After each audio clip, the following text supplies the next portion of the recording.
Hello aspirants, कैसे हैं आप सब। उम्मीद करता हूं आप सभी समय का सदुपयोग कर रहे होंगे। मैं हूं महेंद्र कुमार देवांगन। मैं सीसेट और जीएस पढ़ाता हूं। आज का हमारा टॉपिक है अंतरिक्ष प्रौद्योगिकी। भारत में अंतरिक्ष प्रौद्योगिकी। ओके, तो भारत में अंतरिक्ष प्रौद्योगिकी के बारे में सबसे पहले हमारे मन में विचार आना चाहिए, वो है विक्रम साराभाई की। अंतरिक्ष कार्यक्रम आज के डेट में हम देख रहे हैं, वो विक्रम साराभाई की देन है। भारतीय अंतरिक्ष कार्यक्रम का जनक भी कहा जाता है विक्रम साराभाई को। यदि हम विभाग के बारे में बात करें तो भारत सरकार ने जून 1972 में अंतरिक्ष आयोग और अंतरिक्ष विभाग की स्थापना की थी। It is very very important for the exam point of view. आप सभी को ये याद रहना चाहिए कि भारत में अंतरिक्ष आयोग का गठन कब हुआ। तो 1972 में अंतरिक्ष आयोग का गठन हुआ। भारतीय अंतरिक्ष कार्यक्रम का लक्ष्य क्या है? तो yes, it is also very very important. प्रौद्योगिकी विकास कर देश के सामाजिक और आर्थिक विकास में सहायता करना उद्देश्य है। ठीक है, लक्ष्य है। भारतीय अंतरिक्ष कार्यक्रम की शुरुआत कब हुई थी? Yes, it is also very very important. नवंबर आप याद रखो ना रखो, 1963। It is important. 1963 में तिरुवनंतपुरम केरल में स्थित सेंट मेरी मैगडलेन चर्च के एक कमरे से हुआ। ठीक है, आगे हम बढ़ते हैं। 21 नवंबर 1963 को देश का पहला परिविज्ञानी रॉकेट प्रक्षेपण केंद्र से प्रक्षेपित किया गया। नाम इसका क्या है? तो इसका नाम यहाँ पर इम्पॉर्टेंट हो जाता है, नाइक एपास। नाइक एपास। और ये किसके द्वारा निर्मित है? अमेरिका के द्वारा निर्मित है। प्रक्षेपण केंद्र आप जानते हो तिरुवनंतपुरम में हुआ।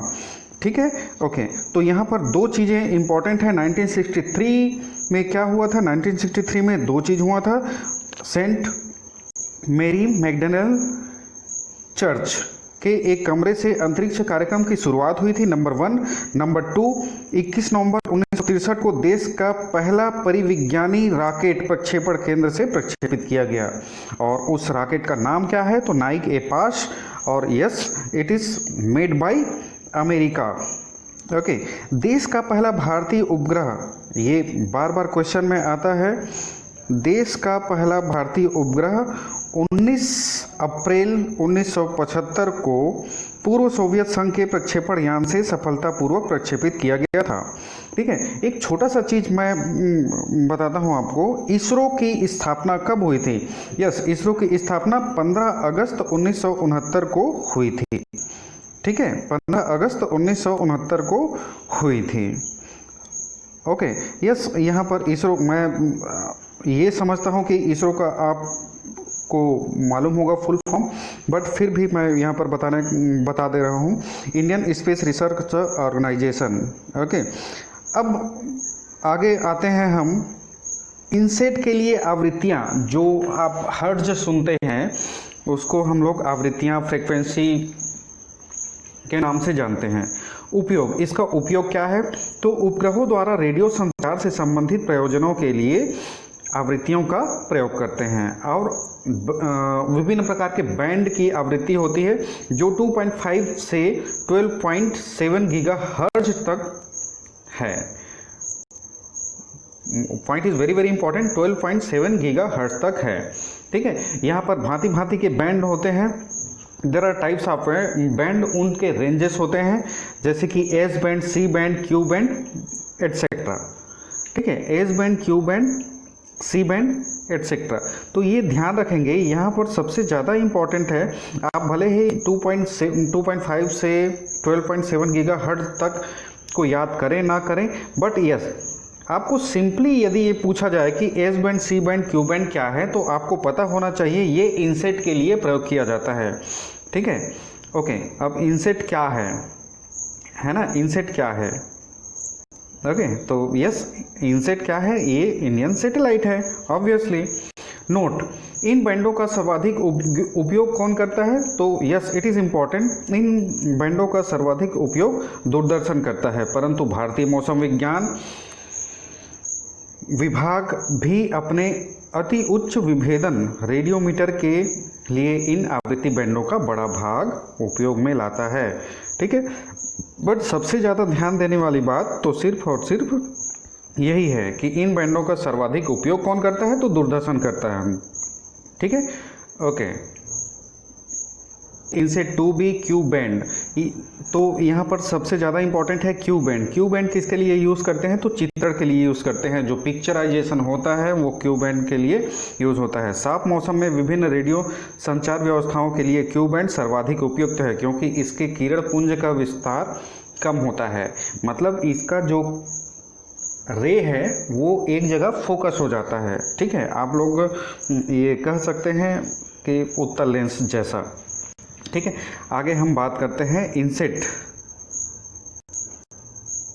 आगे हम बात करते हैं इनसेट का प्रयोग। तो ऑब्वियसली ये वर्ल्ड को कनेक्ट करता है, दूरदर्शन के लिए इसका यूज़ होता है। शैक्षणिक दूरदर्शन, ऑब्वियसली मौसम विज्ञान, यस इट इज़ इम्पॉर्टेंट। मौसम विज्ञान, ये सभी के सभी एक छोटा सा चीज़ है, इसको आप लोगों को ध्यान देना है। ठीक है, अब आगे बढ़ते हैं सुदूर संवेदी उपग्रह प्रणाली। तो यस, सुदूर संवेदी उपग्रह प्रणाली, तो इसमें एक राष्ट्रीय जोड़ देते हैं, Indian remote sensing satellite system. ठीक है, ओके।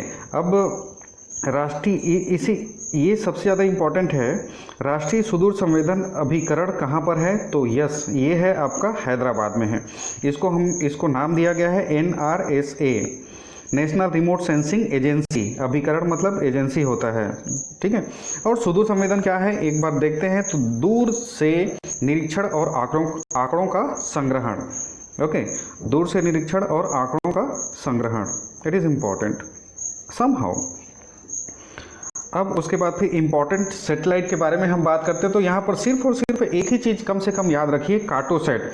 ओके, यहाँ पर डायरेक्ट क्वेश्चन आएगा या आता है, आप ये कह सकते हैं डायरेक्ट क्वेश्चन आता है या कभी भी एग्जाम में पूछा जाता है। तो कार्टोसैट किस प्रकार का सैटेलाइट है, तो यस कार्टोसैट मानचित्रण से संबंधित सैटेलाइट है।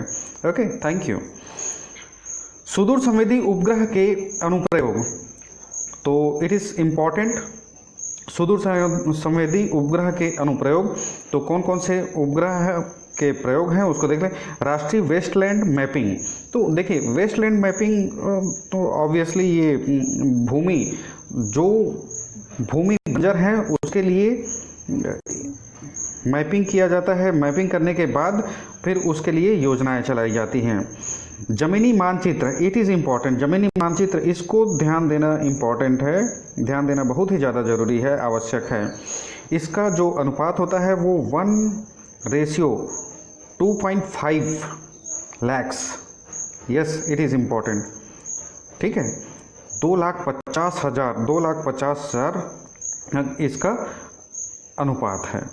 राष्ट्रीय पेयजल तकनीकी मिशन में इसका यूज़ किया जाता है। वसुंधरा परियोजना क्या है, हाँ यस, यहाँ पर दो चीज़ें ध्यान देने वाली बात है कि जमीनी मानचित्र यहाँ पर याद कर लीजिए और उसके बाद फिर वसुंधरा परियोजना। वसुंधरा परियोजना किससे संबंधित है, तो ये खनिज पदार्थों की खोज से संबंधित है वसुंधरा परियोजना। Yes, geological survey of India इसको सर्वे कराता है। ओके, दैट्स इट, इतना याद रख लेकिन काफ़ी है। भारत का मुख्य प्रमोशन केंद्र श्रीहरिकोटा में स्थित है। इसे सार कहा जाता है। It is very very important for the exam point of view, don't miss it. ठीक है, और 3 प्रमोशन केंद्र हैं प्रमुख रूप से। पहला है थुम्बा, दूसरा है बालासोर, तीसरा है सार। मैंने यहाँ पर लिख दिया है, थुम्बा जो है वो केरल में है, बालासोर जो है उड़ीसा है, आंध्र प्रदेश में क्या है, सार है। ठीक है, thank you very much for today discussion. यदि आपको वीडियो अच्छा लगा तो लाइक शेयर एंड कमेंट जरूर